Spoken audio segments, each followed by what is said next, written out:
Collective musical activism. Son La Lucha uses traditional Mexican music as catalyst for social justice. By Charlie Maybee. Published October 14, 2021. Combining a grassroots approach to social justice issues with a traditional style of Mexican music, Son La Lucha is a collective of musical activists who amass community gatherings and political protests through their music. Their founder, Alfredo Castro, describes the group as a space to learn and share the tradition of Son Jarocho, to organize and resist as a group, to strengthen ourselves, our youth, and our community, and to support social justice efforts. The collective, which can span from 5 to 30 people at any given time, specializes in a specific regional style of folk music and dance called Son Jarocho, a type of musical tradition that originates in the southern Veracruz area of the Sotavento. Son Jarocho falls under the larger umbrella category of Mexican son. It is a style of music that has been startlingly unchanged since the 17th century, including the influence of Spanish Baroque music, African percussion, and indigenous elements of Mexico, most notably the stomping of the feet as one of the forms of percussion. The genre had a burst of popularity in 1958, when a traditional Son Jarocho known as La Bamba was adapted by the rock musician Richie Valens to critical acclaim.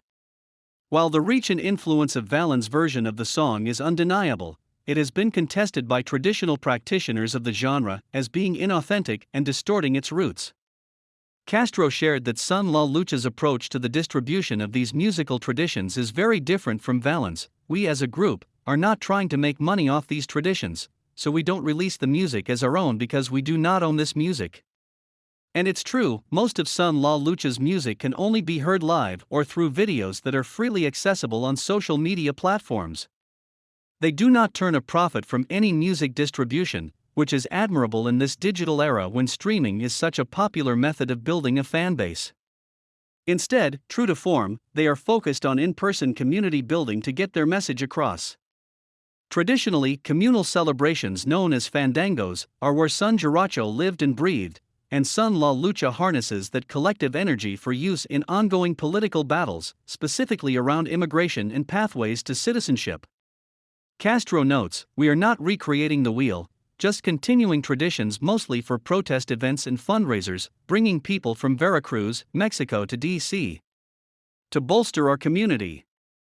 While the idea of combining of music and activism is not necessarily new, they make good use of the creative, community-building tools at their fingertips to ignite people's awareness of political issues. The connectivity they strive for is steeped in a desire for authenticity and a physical space to share their music and dance. Castro asserted proudly, "When there is a community member who needs help, Son La Lucha is there to support them." This kind of empathy and care is desperately needed, especially in the political spectrum where immigrants are often erroneously reduced to statistics. This qualitative approach to taking care of their people is just as integral to their growth as is their music, and their boots-on-the-ground mentality is truly driven by a sense of community. While there may not be as much internal structure, the collective manages many events and performances on a volunteer basis, offering opportunities to network and connect people in need to appropriate resources. One of their most recent projects was participating in the Welcome Back Congress, March for Citizenship, Care, and Climate on September 21 in Benjamin Banneker Park, which pushed to include a clear path to citizenship for immigrants as part of the new congressional budget breakdown. Along with other political protests, Son La Lucha is clearly dedicated to being loud about the injustices toward immigrants. Whether that's through music or through chanting, there is no space for silence among this collective of social justice warriors. For those interested in becoming one of these warriors themselves, Son La Lucha hosts regular workshops on the style of Son Jarocho, and its members practice at 7 p.m. most Thursdays at Lamont Plaza in Washington, D.C. If people are looking for a space to make connections, friendships, and music, please come because we're here for you. We are ready to make our community bigger with you as a part of it.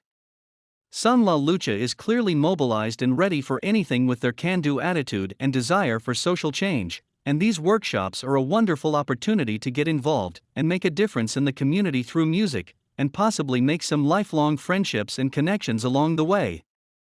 Be sure to follow Son La Lucha on Facebook, Twitter, and Instagram to keep up with their ongoing efforts to uplift the traditions of Son Jarocho and fighting the good fight toward immigration rights, all within our local DMV community.